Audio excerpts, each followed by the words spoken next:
Vaginal हो, caesarean हो, किसी भी तरह की डिलीवरी हो, infections are very common.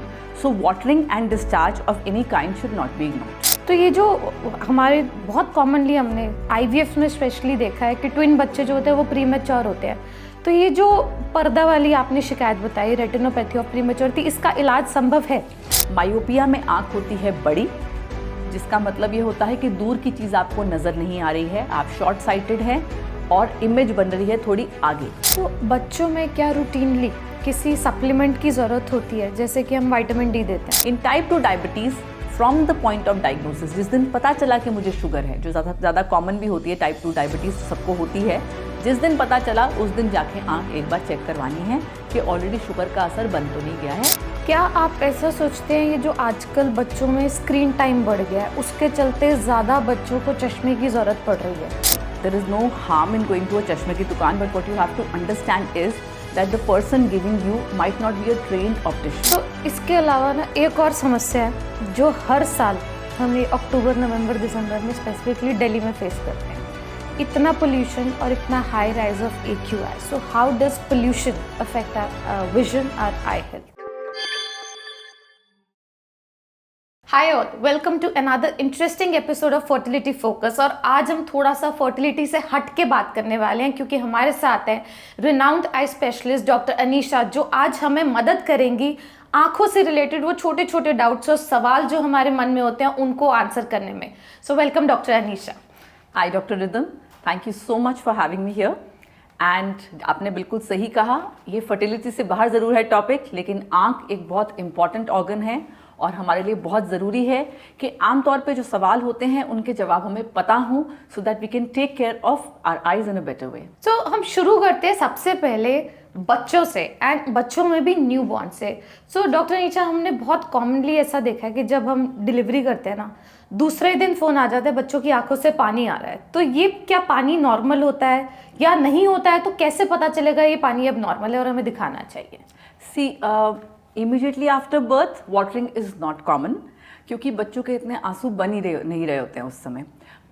Post delivery immediately infections are very very common. Vaginal हो, सिजेरियन हो, किसी भी तरह की डिलीवरी हो, infections are very common. So watering and discharge of any kind should not be ignored in a newborn. पर अगर बच्चे को कोई समस्या ही नहीं है तो क्या आई चेकअप करवाना चाहिए एक न्यूबॉर्न का? न्यूबॉर्न के आई चेकअप्स जो हैं एक स्पेसिफिक कैटेगरी में रिक्वायर्ड होते हैं, जो कि बेसिकली ROP स्क्रीनिंग होता है.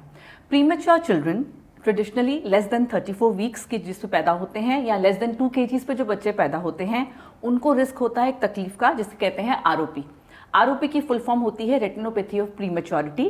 This affects preterm babies and it has to be detected as early as it develops and treated as well. अगर उस समय उसका इलाज नहीं होता है तो बाद में वो अंधापन कर देती है और बच्चा जीवन भर के लिए कम आंखों की रोशनी के साथ उसे जीवन निकालना पड़ेगा.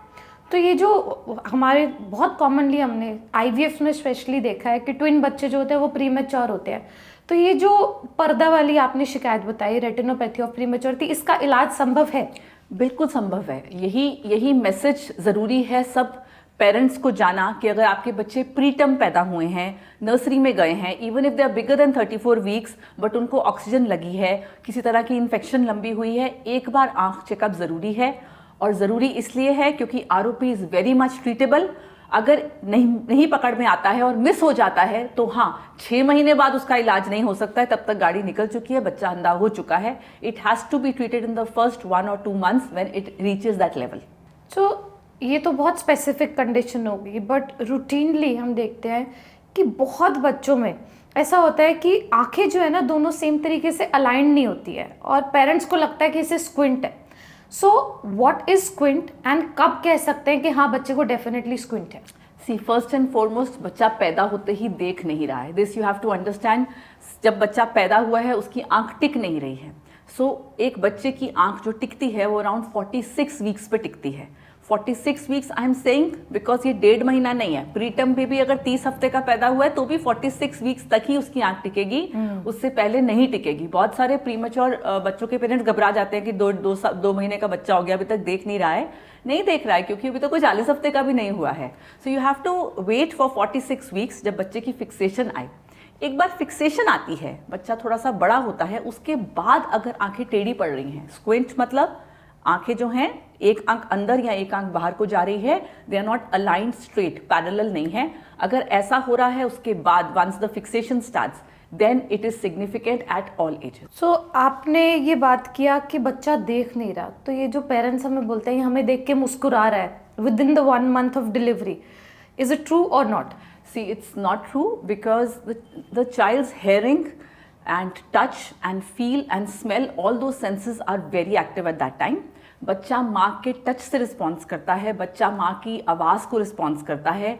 अभी उसे दिखाई सब सफ़ेद जैसे फॉग में से देख रहा होता है, बहुत डेंस फॉग से वैसा दिखता है। They cannot really make out faces or proper features at that time. और बहुत बार हमने देखा है कि बच्चों का आई कलर बहुत डिफरेंट होता है अपने पेरेंट्स से। सो ऐसा कैसे पॉसिबल है कि मम्मी पापा का तो आई ब्राउन ब्लैक है पर बच्चे का ग्रे ब्लू होता है? ऐसे तो एक्सेप्शंस हर चीज़ में आप देखेंगे शरीर में आती ही आती हैं, because our body is basically genetic material. Genetic material आपकी लीनियज में कभी भी आया किसी भी टाइम पे। Some of them are recessive मतलब दबी हुई जीन्स होती है, कुछ डोमिनेंट जीन्स होती हैं जो ज़्यादा प्रोमिनेंटली चलती रहती हैं, but sometimes some recessive genes दोनों लीनियज की तरफ से इकट्ठी हो गई जिसकी वजह से कुछ अलग कलर आ गया, तो it is very much possible. And of course isolated mutations are also possible जिसमें आई कलर चेंज हो सकता है। सो इसमें कोई बहुत एक्सेप्शन वाली बात नहीं है। हमारे कुछ पेशेंट्स जो स्पेशली डोनर के लिए जाना चाहते हो कहते हैं ऐसी डोनर ढूंढो जिसकी आंखें नीली हों ताकि हमारे बच्चे की आंखें भी नीली हों। So I always tell them it is not necessary, but yes you brought it out rightly कि ज़रूरी नहीं है जैसे पेरेंट्स का आई कलर होगा एग्जैक्टली वैसे ही बच्चे का ज़रूरी होगा ही होगा। बिल्कुल। नाउ बच्चों की अगर बात करते हैं एज दे ग्रो, सो वो अपने आप तो बता नहीं पाते कुछ भी आई की समस्या अगर हो, जब वो specially when they are not able to speak. So उस टाइम पे क्या हर पेरेंट को बच्चे को आई चेकअप के लिए लाना चाहिए? प्रीमेच्योर बच्चों की बात तो हमने कर ली कि एक बार आंख बन जाए पूरी की पूरी, आरओपी नहीं बना, द डॉक्टर सेज ओके आपकी आंख ठीक है, उसके बाद छुट्टी for the ROP screening. But otherwise at as early as 6 months एक बार बच्चों का चेकअप होना चाहिए है। क्यों होना चाहिए है? Again as you are saying, बच्चा कभी मुंह से नहीं बता सकता है कि उसको क्या दिक्कत है, ना पेरेंट्स को पता चलेगा कि नंबर है। बहुत बच्चों को जेनेटिकली हाई पावर होती है जो आगे जाके पता नहीं चलती है और बहुत देर तक डिटेक्ट नहीं होती है, और जब तक पकड़ में आती है बच्चे को लेजी आई हो चुकी होती है।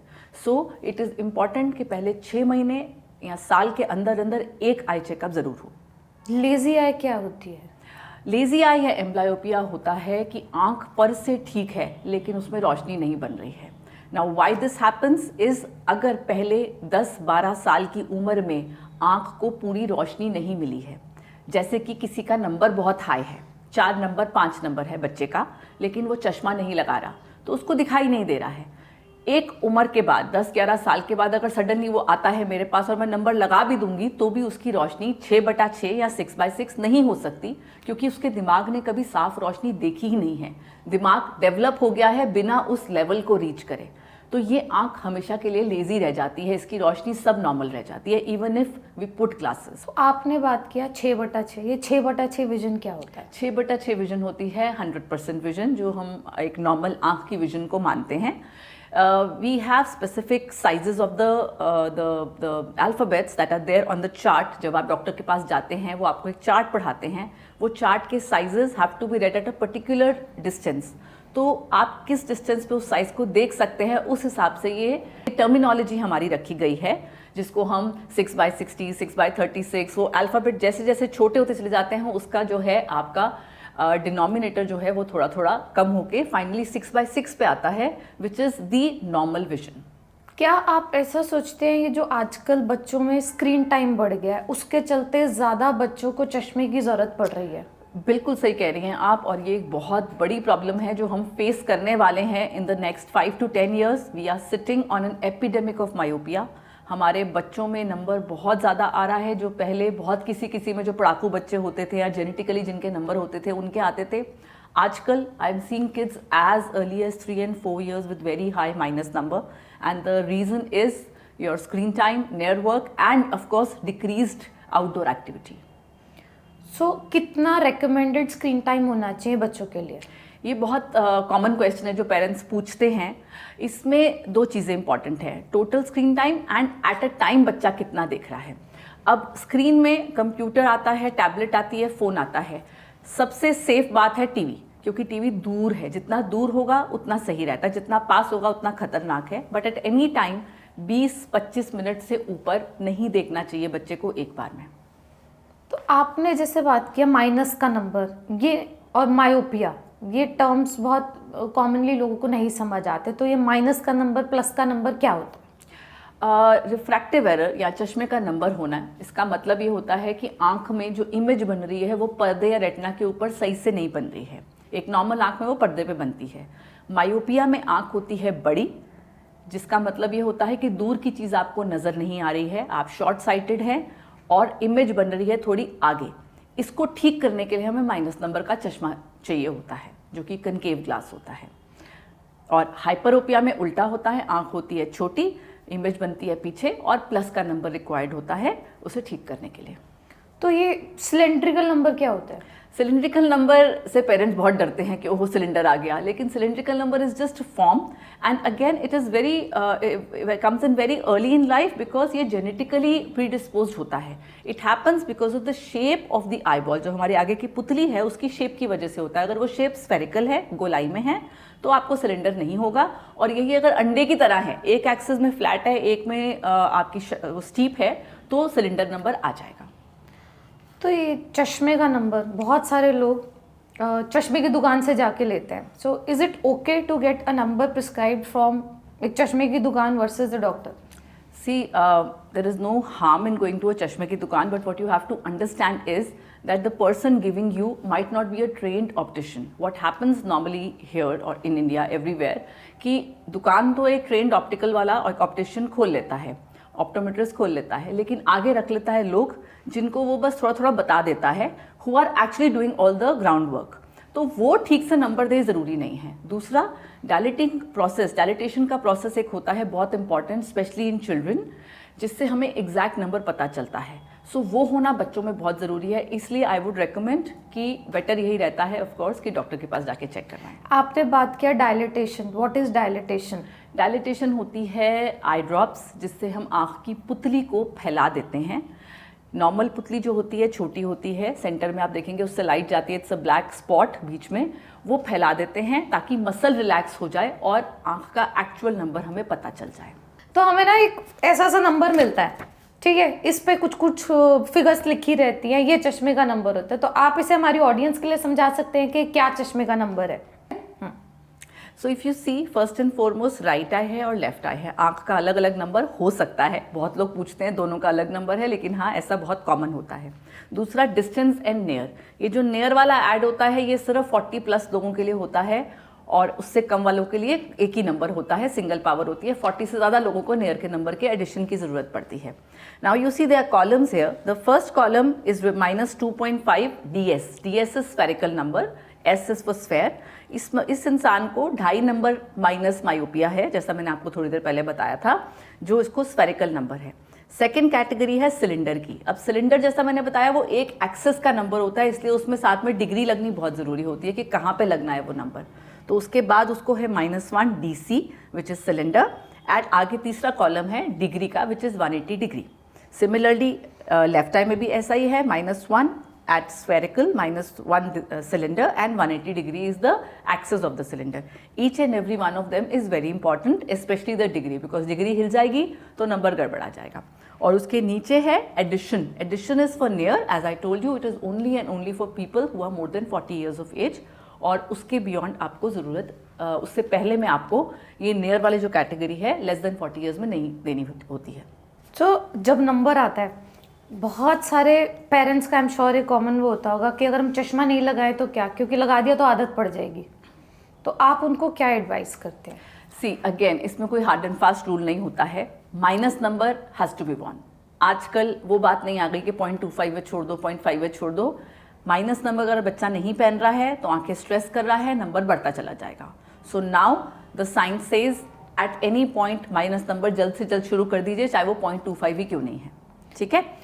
प्लस के नंबर में कई बार बच्चे पूरा ठीक से देख रहे होते हैं, सिर्फ हमें आता है रीडिंग प्लस का 0.25 प्लस 0.5, जिसको हमें देने की ज़रूरत कई बार नहीं भी पड़ती है। अगर बच्चा कंफर्टेबल है, उसको कोई हेडेक नहीं है, कोई स्ट्रेस नहीं है, देखने में कोई दिक्कत नहीं है, then we can skip it. Plus का नंबर इतना ज़रूरी नहीं होता है पहनना। बट हाँ, ये सोचना कि आदत पड़ जाएगी, आई थिंक ज़्यादा इंपॉर्टेंट ये है कि बच्चे को आप क्लियर विजन दीजिए, तभी बच्चा अपनी ज़िंदगी में सब कुछ सीखने में, लर्निंग में, स्कूल में अच्छा परफॉर्म कर पाएगा। पर एक बार अगर चश्मा लगा लेते हैं तो does the number become static और it still progresses? No, the number does not, the increase in the power depends upon a lot of things. Now again, I would want to point it out here कि plus का number और cylindrical number generally नहीं बढ़ता है, static रहता ही है। Minus number spherical बढ़ता चला जाता है एज के साथ साथ, क्योंकि आंख लंबी हो रही है जैसे जैसे आप बड़े हो रहे हैं। उसको बढ़ने से रोकने में वन फैक्टर इज इम्पॉर्टेंट कि चश्मा पहने, लेकिन उसके अलावा और बहुत सारे फैक्टर्स होते हैं। तो सिर्फ एक फैक्टर पे कि चश्मा पहन लिया रुक जाएगा, ऐसा नहीं होता है। बट चश्मा नहीं पहनेंगे तो बढ़ेगा ज़रूर। कोई दवाई नहीं है जिससे ये प्रोग्रेशन रोका जा सके? इट्स अभी recently over the last 5-6 years 10 years एक आई ड्रॉप शुरू हुई है जो कि बहुत इफ़ेक्टिव है, हम भी बच्चों को दे रहे हैं। वो प्रोग्रेशन को रोकने में मददगार रहती है। It has to be put daily at night time. It does not have any major impact on the vision. Mostly बच्चे कंफर्टेबल रहते हैं उसके साथ, और उसको डालने से देखा गया कि प्रोग्रेशन स्लो डाउन हो जाती है काफ़ी हद तक। पर कौन सी एज तक एक्चुअली ये नंबर बढ़ता है? नंबर बढ़ता है, देखिए, जब तक आंख बड़ी हो रही है। सो आजकल देखा गया है कि up till 21-22 also the power is increasing, the eye ball is growing, because हम लोगों का नज़दीक का काम, स्क्रीन का काम बहुत ज़्यादा हो गया है। पहले यही एज 18 साल हुआ करती थी, बट अब हमने बढ़ा के 21-22 साल कर दी है, और यही एज है जिसके बाद हम लोग लैसिक भी एडवाइस करते हैं, उससे पहले लैसिक मना करते हैं। लैसिक क्या होता है? लैसिक तो बहुत लोगों को पता ही नहीं, वो लेज़र बोलते हैं, बट होता क्या है आखिर LASIK? LASIK is a procedure, a laser based procedure, जिससे चश्मे का नंबर उतर जाता है। So it's a very safe surgery, जिससे हम आँख की जो आगे की काली पुतली है उसको फ्लैट कर देते हैं, जिससे कि आपका नंबर उतर जाए, और जो इमेज आगे या पीछे बन रही थी रेटिना के, वो रेटिना के ऊपर बने। तो क्या इससे सब तरह के नंबर हट सकते हैं? बिल्कुल, इससे सब तरह के नंबर हट सकते हैं, लेकिन सबसे ज़्यादा कामयाब ये माइनस नंबर में होता है। Although it works in everything, plus का नंबर, सिलेंडर, सब में ही लैसिक किया जा सकता है। तो जो लोग चश्मा नहीं लगाना चाहते उनके लिए एक ऑप्शन है कि जब उनका डेवलपमेंट पूरा हो जाए, जब पूरा नंबर इस्टेब्लिश हो जाए, तो वो लैसिक कराए। But what about contact lenses? Contact lenses कब से लगा सकते हैं, and is it really safe for everybody to put it? See, contact lenses, as far as I am concerned, I tell my children who are coming to me छोटी उम्र से, जैसे ही वो 13-14 साल के होने लगते हैं, मैं उनको सिखाना शुरू कर देती हूँ, because nowadays kids are very look conscious, they don't want to wear glasses, and I would rather make them wear contact lenses rather than not wearing anything and going blind and trying to move around without seeing properly. And contact lenses, if taught properly, worn properly, hygiene अच्छे से maintain करे, they are pretty safe. So contact lenses on a daily basis पहन सकते हैं? See, I did not say that daily नहीं, but हाँ occasionally। बहुत सारे बच्चे स्पोर्ट्स पर्सन्स होते हैं, टेनिस खेलते हैं, क्रिकेट खेलते हैं, स्टेज परफॉर्मर्स होते हैं, डांस करते हैं, कथक परफॉर्म कर रहे हैं, उनके लिए मुश्किल होता है चश्मा पहन के करना। स्कूल में I do not allow kids to wear, it is only and only occasionally. कभी आपको 15-20 दिन में एक दिन पहनना पड़ गया, that is all. It should not be worn daily, this you have to understand. What would you say about hygiene while putting the contact lenses? So hygiene has to be maintained. आपको लगाने से पहले हाथ धोने हैं आपका, उसके बाद सोल्यूशन से उसे क्लीन करें, लेंसेज को लगाएं। ऐसे ही उतारने के टाइम पर भी पहले अपने हाथ धोए, उसके बाद आंख में लेंस को निकालने की कोशिश करें। The box where you are storing the lens should be clean, it should be changed every 6 months. The solution should be changed regularly even if you are not wearing the lenses. Supposedly आपने 20 दिन तक lens नहीं पहने, आपके monthly disposable lens है, तो ऐसा नहीं है कि आप उसमें सोल्यूशन चेंज नहीं करेंगे, सोल्यूशन को चेंज करिए, वरना वो सोल्यूशन भी इन्फेक्ट हो सकता है। So it's important to take care of the hygiene and you will be okay. So ये तो हुई बच्चों में चश्मे के नंबर के बाद। अब एक और चीज़ होती है जो होती है इन्फेक्शंस। बीच में बहुत बच्चों को एजुकेट किया गया था पिंक आई के बारे में। So what is pink I? So pink eye is when your eye becomes pink. It is conjunctivitis and generally the term is used for infectious conjunctivitis, जिसमें आपकी जो conjunctiva है, ऊपर की white layer है, वो इन्फेक्ट हो जाती है, सूज जाती है और पानी, डिस्चार्ज, रेडनेस, स्वेलिंग, इरिटेशन, ये सब सिम्टम्स होने लग जाते हैं। अगर आपको याद हो, लास्ट ईयर दिल्ली में एक पूरा छोटा सा एक एपिडेमिक था जिसमें almost every house hold had cases of infection and it happened and it spread very fast, and that is what this is all about. It can be viral, it can be bacterial, और उसी हिसाब से हमें treat भी करना पड़ता है, but thankfully very few cases have long term issues. ज़्यादातर लोग रिकवर कर जाते हैं और ठीक रहते हैं। So what are the tips to prevent spread of conjunctivitis from one person to other? पहली चीज़, देखने से नहीं होता है। सो लोग क्या करते हैं, चश्मा पहन लिया अब हम सेफ हैं, ऐसे नहीं होता है। काले चश्मे का इसमें कोई रोल नहीं है। It doesn't happen by looking into the person's eye. हाँ, अगेन इसमें हैंड हाइजीन इंपॉर्टेंट हो जाता है। जिसको इन्फेक्शन हो रखा है उसने आंखों को हाथ लगाया, उसके बाद उसने जगह जगह हाथ लगाया, दूसरा इंसान आया, उसने वहाँ हाथ लगाया, फिर वही हाथ उसने अपनी आंख पे लगाया। It's a long chain, and once then chain gets completed तभी वो इन्फेक्शन ट्रांसमिट होता है। आप कहीं भी इसको ब्रेक कर देंगे तो इन्फेक्शन ट्रांसमिट नहीं होगा, जैसे कोविड में था। बिल्कुल बिल्कुल। तो मैं पेशेंट्स को ऐसे ही समझाती हूँ, ये कोविड की तरह है, आपको चेन ब्रेक करनी है तो पहला जो जिसको हो रखा है वो आंखों को हाथ मत लगाए। हाथ लगा लिया तो उसी टाइम हाथ धोए या सैनिटाइज करें। कॉमन टॉवल्स यूज़ मत करें। बेडशीट्स अपने अलग रखें, सोए अलग, थोड़ा दूर रहें सबसे। बाकी लोग जो घर के हैं वो बार बार हाथ धोते रहें और आंखों को हाथ ना लगाएं। So these are small tips which will help you from preventing it from spreading further. तो इसके अलावा ना एक और समस्या है जो हर साल हम ये अक्टूबर, नवंबर, दिसंबर में स्पेसिफिकली दिल्ली में फेस करते हैं। इतना पोल्यूशन और इतना high rise of AQI. So how does pollution affect our vision, our eye health? See, pollution is overall bad for the whole body. आप सांस ले रहे हैं, वही हवा जो है आपकी आंख पे कांटेक्ट में आ रही है, and actually we see such a rise of allergies of the eye at this time. Patients की आंखें लगातार वाटर कर रही हैं, ब्लिंक कर रही हैं, रेडनेस सब तरह से। सो इसको हम बोलते हैं एलर्जिक कंजंक्टिवाइटिस, जिसमें अगेन आपकी जो ऊपर की लेयर होती है वो रिएक्ट कर रही है एज एन एलर्जिक। तो उसमें अंदर जैसे मच्छर काटने के बाद दाने बन जाते हैं, उस तरह से अंदर दाने बन जाते हैं। रेडनेस होती है, बहुत वाटरिंग होती है, जलन होती है, कुछ लोगों को फ्रीक्वेंट ब्लिंकिंग होती है, itching, swelling, a lot of symptoms happen and it is very very troublesome. तो हम क्या कुछ प्रोटेक्टिव गियर पहन सकते हैं इसको प्रिवेंट करने के लिए? Yes, so what I tell the patients is first and foremost जितना अवॉइड कर सकते हैं बाहर जाना अवॉइड करें, अननेसेसरी बाहर मत जाएं। बाहर जाते हैं तो कुछ ना कुछ प्रोटेक्टिव ग्लास वेयर पहने, not necessarily black, but you can wear a 0 number का plane transparent glass also, especially while walking or if you are going to drive a two-wheeler, because वो जो डायरेक्ट हवा का झोंका पड़ता है आंख में वो बहुत डेंजरस होता है, वो बहुत ज़्यादा कांटेक्ट देता है आपकी आंख को with the pollutants of the air and cause a lot of allergy. Along with that, general cleaning of the eye, again हाथों को धोए, हाथ मत लगाएं आँखों में। घर आके 1-2 बारी आप ठंडे पानी से, साफ़ पानी से आँखों को साफ़ कर सकते हैं। कुछ रेगुलर आई ड्रॉप्स डाल सकते हैं जिससे कि वो आई ड्रॉप्स आपके आँख को क्लीन रखें और पोल्यूटेंट्स जो आँख में गए हैं वो बहुत देर तक कॉन्टैक्ट में ना रहें। फिर भी प्रॉब्लम रहती है तो visit an eye specialist because that will help you. बहुत बढ़ने मत दे तकलीफ को कि ठीक हो जाएगा ठीक हो जाएगा। ज़्यादा बढ़ने पे वापस आने में भी उतना ही समय लगता है। जल्दी ट्रीटमेंट स्टार्ट हो जाएगा तो जल्दी ठीक भी हो जाएंगे। So is there any specific diet that is good for our eye health? Eyes are basically whatever is good for your body is again good for the eyes. Ageing is the main issue which occurs आँख में।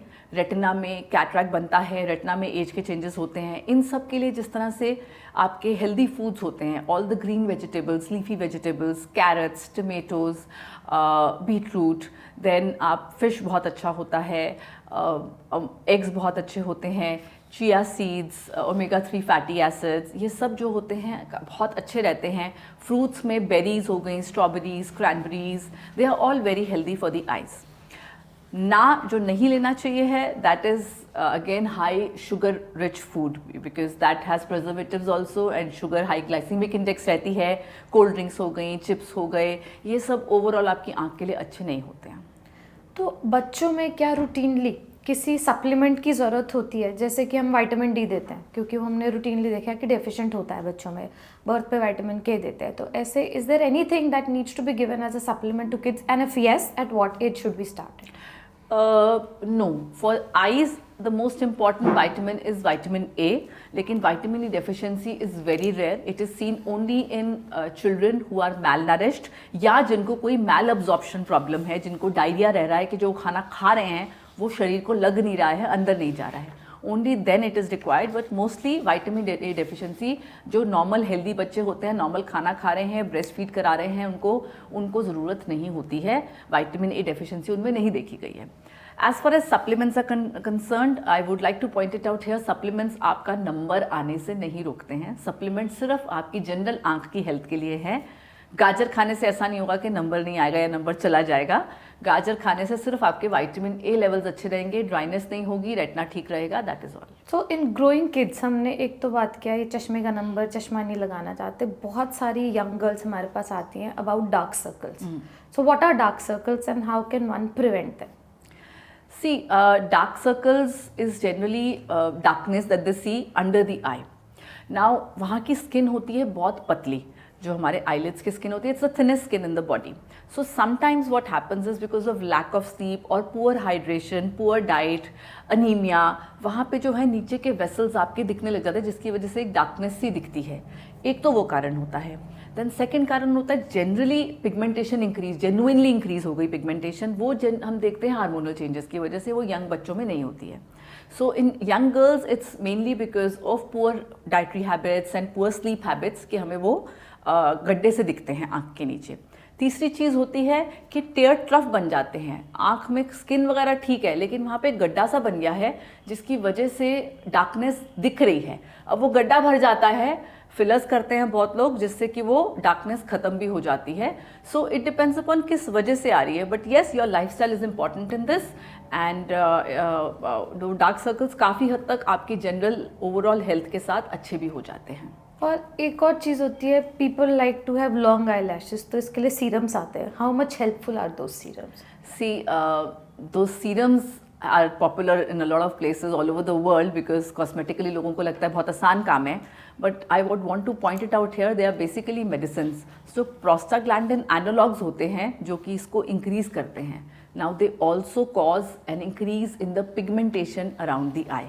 So long term में आपकी आंखें थोड़ी काली, आसपास की जो eyelid है वो थोड़ी काली और दिख सकती है आई लैशेज लंबे होने के साथ साथ.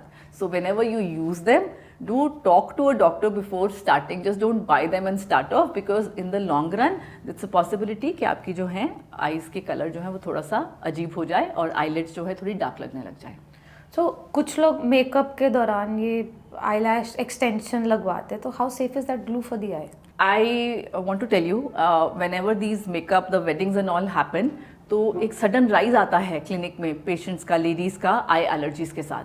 मेकअप कराती हैं, ग्लू लगाती हैं और उसके बाद अगले दिन आँखों में इतनी इरिटेशन रहती है, इतनी प्रॉब्लम रहती है that we have to put them on long term medication to control it. So yes, the makeup, it's important that you know whether it is suiting your eye or not. Don't do anything at the cost of your eye. अच्छा लगने के लिए नहीं कि आंखें खराब. बिल्कुल बिल्कुल. मतलब ठीक है, आप दिखना चाहते हैं अच्छा, but then you have to pick and choose whatever makeup is suiting you. जो बाहर आप जो आपने घर में यूज़ कर रहे हैं वो तो आप सिलेक्ट कर चुके हैं, वो तो आप रेगुलर में यूज़ करते हैं, लेकिन जो पार्लर में जाके करा रहे हैं आपको नहीं पता वो क्या यूज़ कर रहे हैं. सो इस वजह से ये एलर्जीज बहुत ज़्यादा आती हैं. आई लैश के अलावा लोगों को बड़ी बड़ी आंखें पसंद हैं, तो इसके लिए क्या है, पैदा होते ही पेरेंट्स काजल लगाते हैं, सुरमा लगाते हैं. So does that really help? आंखें बड़ी तो होती नहीं है, लेकिन इन्फेक्शन ज़रूर हो जाता है बच्चों का. तो ये काजल लगाने का जो ये कॉन्सेप्ट है ये बहुत ख़राब है. न्यूबॉर्न बेबी के इतने छोटे छोटे बच्चे होते हैं, प्रीमेच्योर बच्चे, उनके भी पेरेंट्स पूछते हैं थोड़ा सा सुरमा लगा ले, थोड़ा सा काजल लगा ले. It doesn't help at all. Eyeball का size, everything is determined by your genetic material. There is nothing that will change or increase the size of the eye. Now we spoke about all the aspects, I think, जो बच्चों और बच्चों की आंखों की vision से related हो सकता है, हेल्थ से संबंधित हो सकता है. अब आते हैं हमारी प्रेग्नेंट वुमेन पे, right? So are there any specific changes that happen in pregnancy in an eye? Oh yes, pregnancy में इतने सारे चेंजेस आते हैं तो आंख में भी आते ही हैं, because of your hormonal levels going up and down. सबसे कॉमन प्रॉब्लम जो होती है वो होती है ड्राइनेस की. Eye dryness increases because your tear film becomes very unstable. Along with that cornea की थिकनेस बढ़ जाती है, जिसकी वजह से आपका प्रिस्क्रिप्शन नंबर चेंज हो सकता है. तो पेशेंट को लगता है मेरी विजन कम हो गई है, कुछ गड़बड़ है. It's might be a temporary change जो कि बाद में once your hormone levels are okay, that is post lactation, एक बार आपकी ब्रेस्ट फीडिंग भी रुक जाती है उसके बाद वो वापस वहीं आ जाता है. But during pregnancy you may feel a lot of fluctuations in your vision. So अगर किसी को कोई सिम्टम है प्रेगनेंसी में ऐसा तो आई चेकअप के लिए जाना चाहिए. But apart from this, is there any other symptom that a woman would have which require eye checkup specially in pregnancy? Any eye symptom, pregnancy or non-pregnancy, never ignore it. Go for an eye checkup because you don't know what it is. So एक बार आपको 20 minute लगेंगे doctor को देखने में, everything would be all right and you'll be okay. Pregnancy में common और बहुत mild चीज़ें ये जैसे मैंने बताया ड्राई आई है या रिफ्रैक्टिव एरर है, ये तो छोटी चीज़ें हैं, लेकिन बहुत बड़ी बड़ी खतरनाक चीज़ें भी आँख में होती हैं. Central serous chorioretinopathy is very very common in pregnant women. इसमें रेटिना के ऊपर पानी भर जाता है जिससे आपकी रोशनी बहुत ज़्यादा कम हो जाती है. इट कैन कॉज ब्लाइंडनेस, आगे परमानेंट डैमेज भी कर सकता है रेटिना को. बीपी शुगर के पेशेंट्स जिनको प्रेगनेंसी में डायबिटीज़ है या बीपी बढ़ रहा है उनकी आंखें बहुत ज़्यादा अफेक्ट होती हैं, अगेन बिकॉज रेटिना में चेंजेस होते हैं, वैस्कुलर ओक्लूजन हो सकता है, हाइपरटेंसिव चेंजेस हो सकते हैं, शुगर के चेंजेस हो सकते हैं. और ये सब इंपॉर्टेंट हैं क्योंकि रेटिना एक बार डैमेज हो जाए वो वापस नहीं आता है. तो ऐसा मत सोचिए कि प्रेगनेंसी में सिर्फ उस वजह से हो रहा है. अगर कोई सिम्टम हो रहे हैं, धुंधलापन आ रहा है तो उसे इग्नोर नहीं करें, इमीडिएटली डॉक्टर को दिखाएं और आएँ तो ज़रूर बताएं कि मेरे इतनी वीक्स की प्रेगनेंसी है, because we have to select the eye drops accordingly. Pregnancy की तो हमने बात की, पर ना एक बहुत कॉमन डाउट होता है डिलीवरी के बाद सबका फ़ोन ले लिया जाता है कि अगर आप डिलीवरी के तुरंत बाद फ़ोन देखोगे तो आंखों पे ऐसा असर आएगा जो पूरे जीवन नहीं जाएगा. How true is that? That is absolutely false. ऐसा कुछ नहीं होता है. जनरली प्रेगनेंसी के बाद स्पेशली अगर वही बीपी हाई रहा है थ्रू आउट या उस टाइम पे आपकी बॉडी बहुत स्टेबल नहीं है, आंखों पे असर आ सकता है, but then there is all the science behind it. Phone को उस टाइम पे देखने से ऐसा कोई अलग से नुकसान नहीं आता कि उस टाइम पर नहीं देखना है. So as the women age and for that matter men age also advances, our vision declines. Why does that happen? If you're talking about, as the age increases, there are a lot of things that are happening in the eye. Cataract बनने लग जाता है आजकल, बहुत जल्दी बनने लग जाता है, खासकर अगर आपकी डायबिटीज़ भी है तो उसकी वजह से रोशनी कम हो सकती है. But even if it's a normal eye, कुछ भी बीमारी नहीं है आँख के अंदर, पास की निगाह 40 के बाद सबकी कमज़ोर होती है क्योंकि आँख का मसल रिजिड हो जाता है. इसको बोलते हैं presbyopia. This is a normal ageing change of the eye. इसमें कोई बीमारी नहीं है, चश्मा लगाना पड़ता है, साफ दिखने लग जाता है और ये आना ही आना है. किसी का 40 में, किसी का 42 में, किसी का 45, 50, जिसको जब ज़रूरत पड़ेगी, लेकिन आना ही आना है. क्या इस नंबर को उतार सकते हैं? प्रेसबायोपिया का जो ये नंबर होता है, इसको अनफॉर्चुनेटली अभी तक कोई लेज़र टेक्निक तो नहीं है, कोई लासिक नहीं है, कुछ नहीं है जिससे जो बहुत सक्सेसफुली इसको उतार सकता है. Also this keeps increasing, that is the problem, because इसने उम्र के साथ साथ बढ़ना ही है. The only thing by which we can treat this is a cataract surgery, a lens removal surgery. Even if you don't have a cataract, we can remove the lens of the eye and put in a multifocal or a trifocal lens, जिससे कि आपको चश्मे की ज़रूरत ख़त्म हो जाए. That is the only thing. और कोई लेज़र से ये ठीक नहीं हो सकता. आपने बात किया कैटरैक्ट के बारे में, यानी सफ़ेद मोतिया, ये एग्जैक्टली होता क्या है? सफ़ेद मोतियाबिंद होता है जो भगवान ने हमें एक नेचुरल लेंस दिया है आँख के अंदर. सो आँख हमारी कैमरे की तरह काम करती है. आगे आपको ये काली पुतली दिख रही है, उसके पीछे अंदर एक लेंस होता है और पीछे होता है पर्दा. लाइट अंदर जाती है, जो आपका लेंस है वो लाइट को फोकस करता है पर्दे पे, वहाँ पे पहली फ़ोटो बनती है, वो हमारे कैमरे की फिल्म है और वहाँ से दिमाग तक जाती है नस के रास्ते से. सो ये जो लेंस दिया हुआ है भगवान ने, ये ट्रांसपेरेंट है, लेकिन उम्र के साथ साथ चेंजेस आते हैं और इसमें बन जाती है सफ़ेदी, जिसको बोलते हैं सफ़ेद मोतियाबिंद या कैटरैक्ट. तो ये किसी भी एज पे आ सकता है. वो क्या सिम्टम्स हैं जो एक जने को पिक करने चाहिए इसको जल्दी डिटेक्ट करने के लिए और ट्रीटमेंट के लिए? कैटरैक्ट का प्राइमरी सिम्टम होता है ब्लरी विजन, धुंधलापन, क्योंकि उसमें सफ़ेदी आ गई है, इस वजह से आपकी रोशनी पूरी अच्छे से फोकस नहीं हो रही है. So in the initial stages sometimes सिर्फ आपका नंबर इंक्रीज होने लगता है. जिसको कभी नंबर नहीं था माइनस का, उसको सडनली माइनस का नंबर आने लग जाएगा. -1, -2, 3, बहुत हाई नंबर्स भी आ जाते हैं और धुंधलापन भी रहता है. Sometimes in some kinds of cataracts you will only find glare.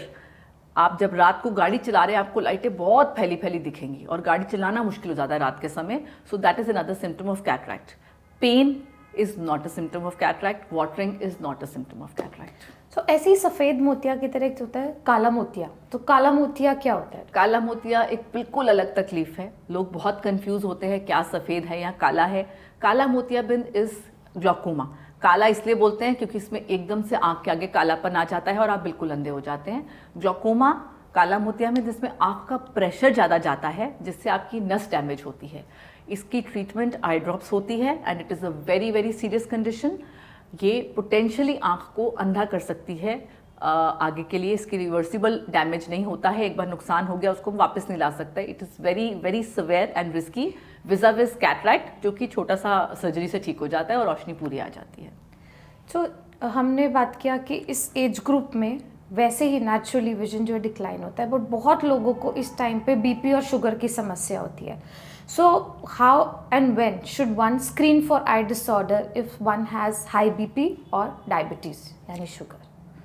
See, in diabetes, there are very specific guidelines. If you have diabetes, if you have a type 1 diabetes, that means early onset, जो insulin dependent होता है, जो पहले 10 साल की उम्र में ही आ जाता है, छोटे बच्चों में ही आ जाता है, उसमें 5 years from the day of diagnosis, you have to start an annual checkup. साल में एक बार दवाई डलवा के आंख चेक करानी है। चश्मे वाले के पास जाकर नहीं, डॉक्टर के पास जाकर दवाई डलवा के पर्दा चेक करवाना है, रेटिना चेक करवाना है। This is for type 1. In type 2 diabetes, from the point of diagnosis, जिस दिन पता चला कि मुझे शुगर है, जो ज़्यादा कॉमन भी होती है, टाइप 2 डायबिटीज़ सबको होती है, जिस दिन पता चला उस दिन जाके आंख एक बार चेक करवानी है कि ऑलरेडी शुगर का असर बन तो नहीं गया है, और उसके बाद once a year retina checkup mandatory होता है। जब लोगों की एज एडवांस होती है, उनके साथ उन्हें बीपी की समस्या भी होती है, तो बीपी जिनका हाई है उन्हें आंखों का चेकअप कब कराना चाहिए? बीपी के केस में जब आपके डॉक्टर को लगे वो कराते हैं, या आपको कोई विजुअल प्रॉब्लम हो रही हो तो करवाते हैं। बीपी के केस में ऐसी कोई गाइडलाइंस नहीं है, बट येस, रेटिना देख के हमें पता चल जाता है कि कितना पुराना बीपी है। तो डॉक्टर निशा, हमने बात किया बचपन से लेके एडवांस एज तक आई हेल्थ कैसे कैसे अफेक्ट होती है, क्या कॉमन प्रॉब्लम्स होती है, उनके क्या कॉमन सोल्यूशंस हैं। नाउ कुछ बहुत सारे मिथ्स होते हैं, स्पेशली इंडिया में तो बहुत ही ज़्यादा है, ठीक है। सो उनके बारे में हम एक बार बात करना चाहेंगे। मुझे ये बताएं, ऐसे मैंने तो बचपन से सुना था, मुझे चश्मे का नंबर भी था, कि ठंडे पानी में अगर आंखें चिपकाते हैं तो चश्मे का नंबर उतर जाता है। दिस इज़ रॉन्ग, ऐसा कुछ नहीं होता है। उल्टा बहुत देर तक आप पानी आंख में लगाए रखेंगे तो ड्राइनेस इंक्रीज करती है और आंखों में इरिटेशन बढ़ती है। कुछ लोग बहुत ज़्यादा ऑल्टरनेटिव ट्रीटमेंट की तरफ भागते हैं कि इन आई ड्रॉप से बिल्कुल चश्मे का नंबर उतर जाता है। Is it true? या कुछ ऐसी एक्सरसाइजेज होती हैं जो बहुत सारे लोग बताते होते हैं, आपने सोशल मीडिया पे भी देखा होगा, कि इससे चश्मे का नंबर गारंटीड उतर जाएगा। How true is that? See, guarantee तो कुछ नहीं होता है। आई ड्रॉप कोई नहीं है जिससे कि नंबर उतर जाता है, this I am very clear with. But हाँ, कुछ एक्सरसाइजेज होती हैं जिसमें आपकी मसल स्ट्रेंथ इंक्रीज करती है, तो जो माइनर नंबर्स होते हैं उन पर डिपेंडेंसी कम हो जाती है। स्पेशली प्लस के नंबर में इट रियली हेल्प्स। अगर आपके मसल स्ट्रॉन्ग हैं तो प्लस का नंबर 0.5 0.75 आप नहीं भी लगाएंगे तो काम चल जाता है। अच्छा, सूर्य ग्रहण को देखने से क्या अंधे हो सकते हैं?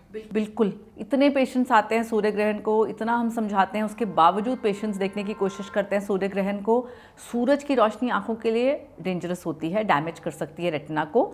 नॉर्मल डेज पे तो आप देख ही नहीं पाते because it's very strong, but सूर्य ग्रहण में वो लाइट हो जाती है कम, तो आप डायरेक्टली सूरज की तरफ देख पाते हैं और फिर वो लाइट फोकस हो जाती है आपके फोविया पे, आपके देखने वाले हिस्से पे, और कर जाती है उसको परमानेंटली डैमेज, जो रिकवर नहीं करता है। So never look at the sun directly. There are filters available जिसके थ्रू आप देख सकते हैं सोलर एक्लिप्स को। अगर आप देखना चाहते हैं, they are easily available in the market or online also. So use them whenever you are looking at the sun. घी और बादाम से आंखों की रोशनी तेज होती है?